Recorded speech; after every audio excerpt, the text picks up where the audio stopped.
Hello, we will be discussing the case study from push pins to smartboards.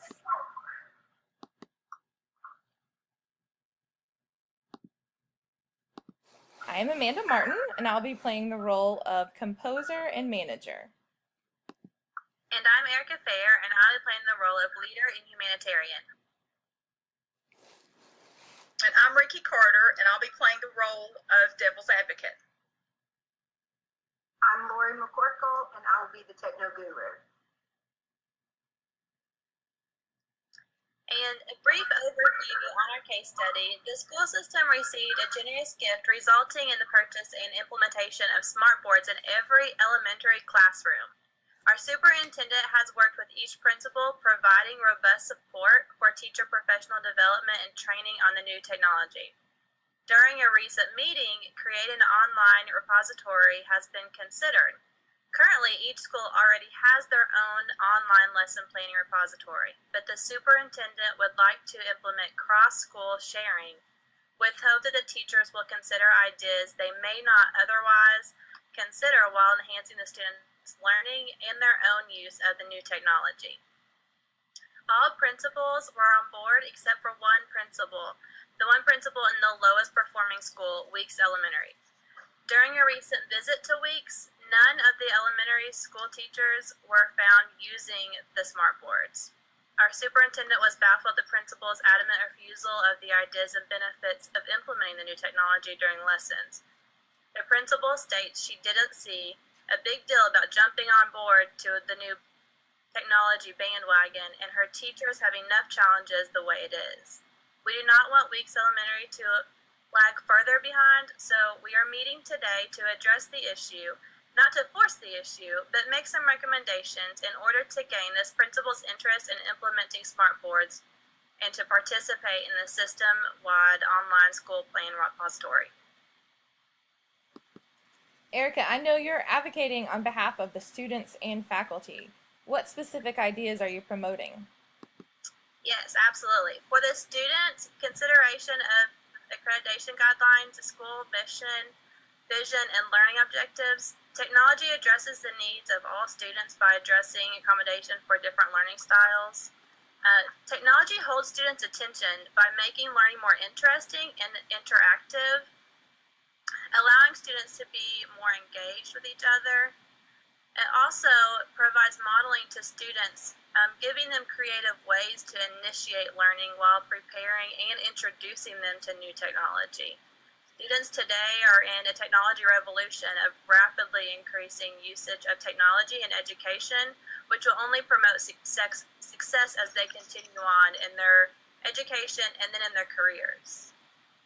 Specifically for faculty, there has been some studies that I wanted to share a couple of quotes from other teachers who have participated in studies and their experience with the smart boards.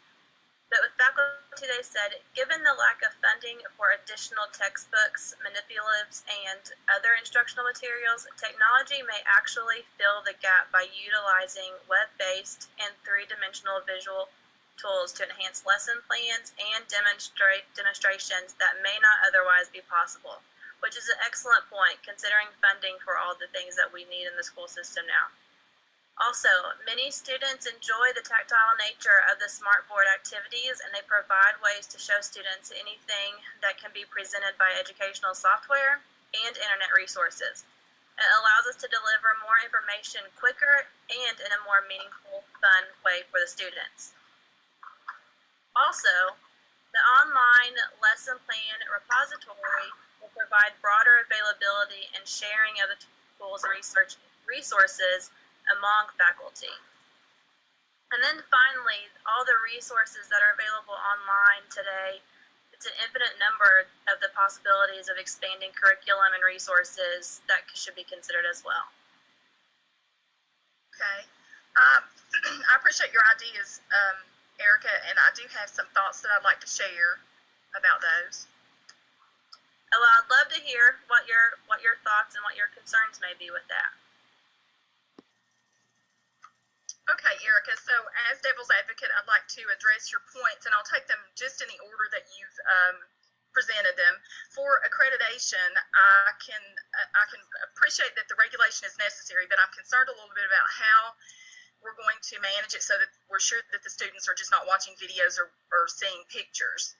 I understand that there's kind of a checking of boxes for the regulations to say that we're technology in the classroom capable, but I'm wondering if it's effective for the teaching. So I think one of the unintended consequences might be the inconsistencies in the levels of knowledge presented in different classrooms by different teachers.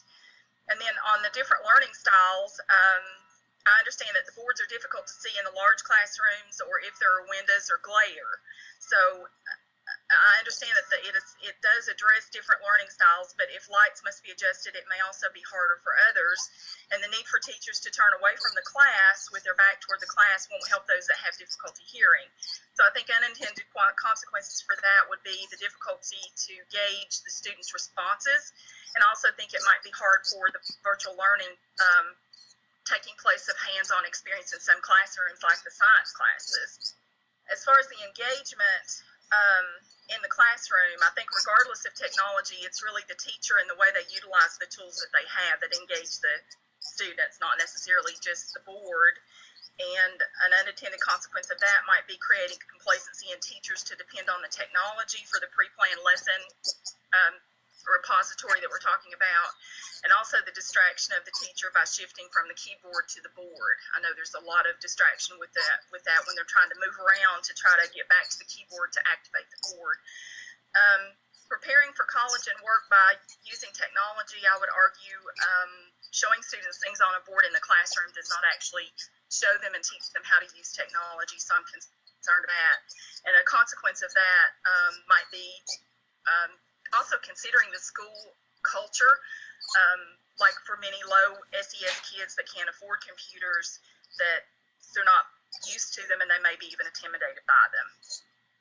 With regard to faculty, on the web-based resources, I would say a consequence of that might be inconsistency among classrooms and schools in the way that they address the intended curriculum and the regulations.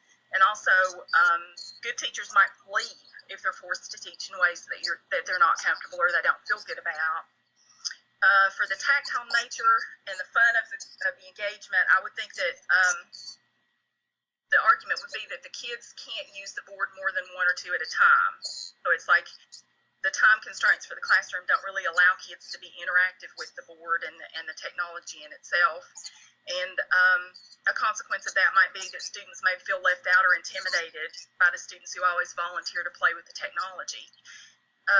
The repository, I think one of the consequences on that would be that it focuses on repetition of lesson plans. Like if we just put everything in a repository and then we go to that and maybe depend on that, I'm wondering about the possibility of us moving toward recording lessons that become static with no real need for teacher creativity and engagement.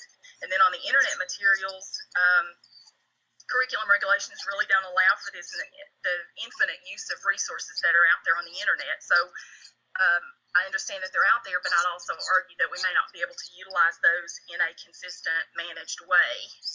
So one of the consequences for that might be that we might be missing the mark of what has to be taught in favor of what might be more fun and engaging in the classroom. And another one might be an additional burden for teachers to create backup lesson plans when the boards don't work. I think that's all I had. All right, well, guys, I've heard a lot of great ideas along with some obstacles from both you, Erica and Ricky, and I appreciate hearing both the positives and the potential negatives. But I know Lori also has some more information about the benefits of smartboard usage, so I'd love to hear kind of her perspective from the tech guru and see if she's got any other insight to provide.